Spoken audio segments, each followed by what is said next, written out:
Magandang gabi, ma'am. Sa totoo lang po, gumagamit po ang aking husband ng Himuhim. Na-introduce po sa akin ni Juban nung isang beses na nagkita kami sa daan at marami siyang bit-bit-bit-bit na toothpaste. Nga, akala ko kung ano yung binibenta ni Juban.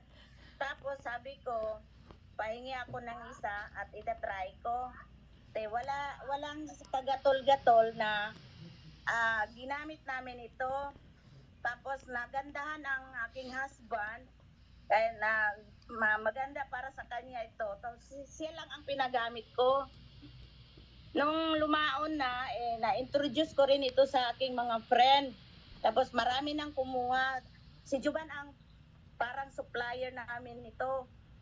Tapos na-introduce na sa akin ang mga product ng Himuhim. Isang pinaka-importanting tanong ko, kung anong product na maibibigay mo sa akin na makapagpalakad sa aking husband. Kasi po, yung aking husband na-stroke po siya, na hindi po siya nakakalakad, na nagkaroon po siya ng yung sakit na ano ba ito, na yung hindi po makaihi, yun ang sakit niya. Tapos nung sinubukan namin na 2 sachet, binigyan kami ni Juban, tapos pinainom ko siya, sabi niya masarap ang feeling daw niya. Tapos prostate parang, siguro yan, prostate. Yes. Yan. Na-prostate siya. Tapos 1 taon siyang nagkateter. Wow. Yun, nung 2023 pa po siya nagkasakit. Tapos nung 1 taon yung pinagtiisan ko na magkateter, pabalik-balik kami sa ospital. Tapos lahat ng mga herbal na mga medicine ginamit ko na. At nung lumaon wala talaga, ang Diyos lang ang aking dinadalanginan na sana magkaroon po ng ibang herbal medicine na makakatulong sa kanya. Naman po, ewan ko, siguro, blessing in disguise, si Juban ay dumating sa amin. Tapos, yun, automatically, sabi niya, nakausap ko rin agad-agad si Sir.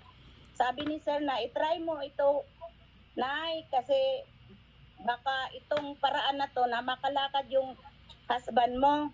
Sabi ko, order talaga ako kaagad. Nag-order ako, walang pag-atubili. Ako naman sige lang, basta makaya lang ang price. Marami na akong sinubukan na mahal pa. Mahal pa dyan sa Atomy. 9,000, 8,000. Pero itong Atomy, 5,100. Kaya pinaregistered ko ang pangalan ng aking husband. So naka-1 box kami. Kanina dumating yung 1 box na naman. Hindi nga ako nakishare sa Atomy niya para makita ko talaga kung ano po ang magandang improvement. Ngayon, maayos naman siyang maglalakad. Wow. That's amazing. Gumanda na ang looks ng kanyang mukha. Makinis na. Tapos, yung nakakalakad na siya. Ang gusto ko lang talaga maipakita sa inyo sa darating na mga araw. Yung Yes. bang trolley, ibibidyo ko pa siya. Amazing. Yung trolley na makalakad siya na hindi ako kasama. That's Kasi amazing. lagi kong siyang akay-akay sa aking likod na ayaw naman niya magpabili ng wheelchair. Stroke naman siya ang whole body niya. That's amazing. Na whole body.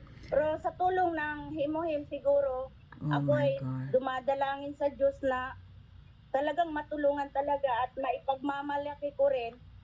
Tapos ngayon, yung aking kapatid naman, nung makita niya yung aking husband na masigla na ang katawan, maayos Oh my na, Lord. makinis na, yung na-diabetic siya, sa taga Maynila That's po amazing. siya, doon sa Maynila nakatira. Yun, sabi niya sa akin na, ang ganda ng looks ng husband mo. Sabi ko, dahil sa Atomy, pinapabata ang kanyang mukha, ang That's kanyang true. katawan, maliksi na. Sabi kong ganun. Dahil sa Atomy kasi immune booster yan Kaya True. kung sabi ko, ikaw kasi na diabetic ka, bumili ka na rin ng Atomy. tapos Wow. magpa-registered ka para nang sa ganun, ay tuloy-tuloy ang paggamit mo ng Atome. Yes. Sabi ko, sige lang, hanapan natin ang paraan na maano natin si Juban ang ating way, magpatulong tayo sa kanya para nang sa ganun, malapit na kayo dyan sa Maynila. At nasa DOH pa nagtatrabaho yung anak niya, so madali lang makapunta roon. Kaya binabalak ko, ngayon mga sumusunod ng mga panahon ay pupunta ako ng Maynila para mapuntahan namin yung ating center doon.